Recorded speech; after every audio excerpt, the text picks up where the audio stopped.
Сәлем достар, каналыма қош келдіңіздер.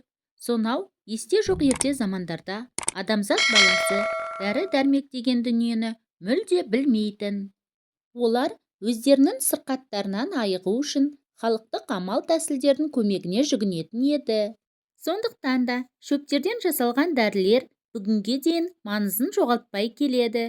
Және де дәрілік өсімдіктер адам денсаулығына ине мен дәрі-дәрмекке қарағанда әлдеқайда қауіпсіз келеді. Себебі таблеткалардың құрамында сіздің ағзаңыз қабылдай алмайтын химиялық заттар болуы мүмкін. Бірақ біздің айтқымыз келгені бұл емес еді. Сіздің үйіңіздің терезесінде алоэ аталатын кереметтей өсімдік өсіп тұр ма? Жоқ? Өте өкінішті. Осы жазбадан кейін алоэны өсіріңіз. Ол сізді өзінің жасыл көйлегімен ғана емес, шипалық қасиеттермен де қуантатын болады. Алоэ адамдар дәрілік мақсатта қолдана бастаған алғашқы өсімдік.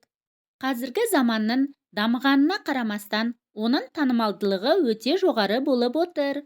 Әсіресе медицина және косметология саласында алоэ шырыны жоғары сұранысқа ие.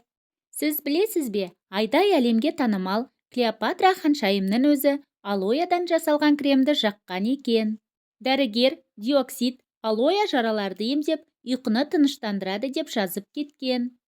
Алоэ шырыны иммунитетті нығайтып, пайдаланылған өндіріс бұйымдарын бастапқы қалпына келтіріп, бактерияға қарсы күресе алады. Басқа өсімдіктер секілді алоэ да көміртегіні жұтып, оттегі шығара алады. Сондықтан да оны ұйықтайтын немесе адам көп жүретін бөлмеге қойған жөн.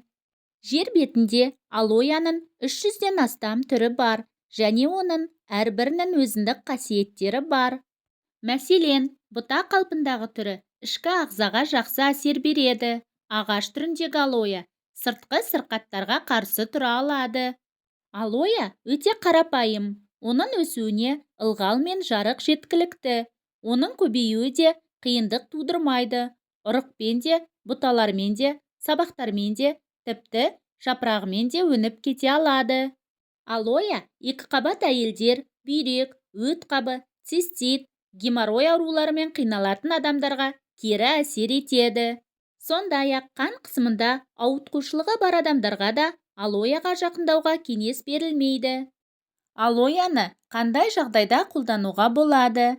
Тәніңізді тыныштандыратындай ванна қабылдағыңыз келсе, 3 ас қасық шырынды 2 стақан сүтке және жалбыз тұнбасына қосып, жылы ваннаға қосасыз.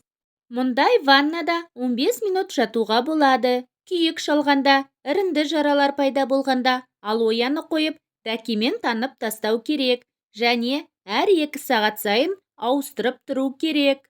Ол үшін алоэның жапырақтарын жуып, бинтке қойыңыз да аздап шаншыңыз. Содан кейін барып, ауырған жерге қойыңыз. Аяулы нәзік жандыларымыз алоэдан маска жасай алады. Ол үшін алоэның 1 ас қасық шырыны мен қаймақты араластырасыз да, оған жұмыртқаның сарысын қосасыз. Қоспаны таза бетке жағып, 15-20 минут ұстаңыз да, жылы сумен шайып тастаңыз. Нәтижесінде теріңіз жылтырап, сұлулана түседі. Иммунитетті көтеру үшін алоэ шырыны мен балдың қоспасын жасайсыз. Шырынды алу үшін 15 см болатын бірнеше жапырақты үзіп алып, сумен 1 рет шайып жіберіңіз. Таза стаканды, дәкені немесе мәрліні аласыз. Қолыңызды тазалап жуыңыз да, сол мәрлінің бетіне әбден кескілеген алоэны қоясыз. Оны қолыңызбен қатты сығып суын стақанға тамызасыз. Дайын шырынды балмен араластырасыз. 1-1. Бұл қоспаны күніне 3 рет 1 шай қасықпен тамақтан жарты сағат бұрын ішіп тұрыңыз. Пайдалану уақыты 3 апта. Егер суық тигізіп алсаңыз, алоэның жаңадан жасалған шырынын әрбір 3-4 сағат сайын 2-3 тамшыдан тамызып тұрыңыз. Бұл әдісті 2-3 күннен артық жасауға болмайды. Егер сізде гастрит, асқазан жарасы болса, немесе тәбетіңізді жақсартқыңыз келсе, күніне 2-3 рет алоэ шырынын ішіңіз. Ларингит, Тамақ ауырсынуы кезінде тамағыңызды, аузыңызды алоэ шырынымен шайыңыз.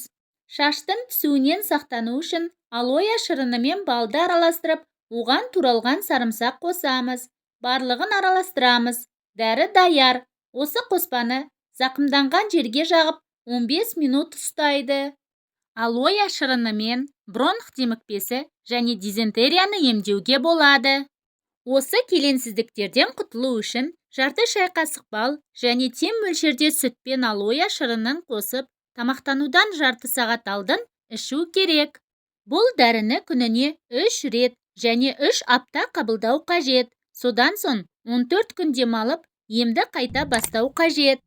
Мінеки, терезенің алдындағы алоэның бір бойынан осыншама үлкен дәріхана жасап алуға болады екен. Оны пайдаңызға жаратыңыз да суаруды ұмытпаңыз.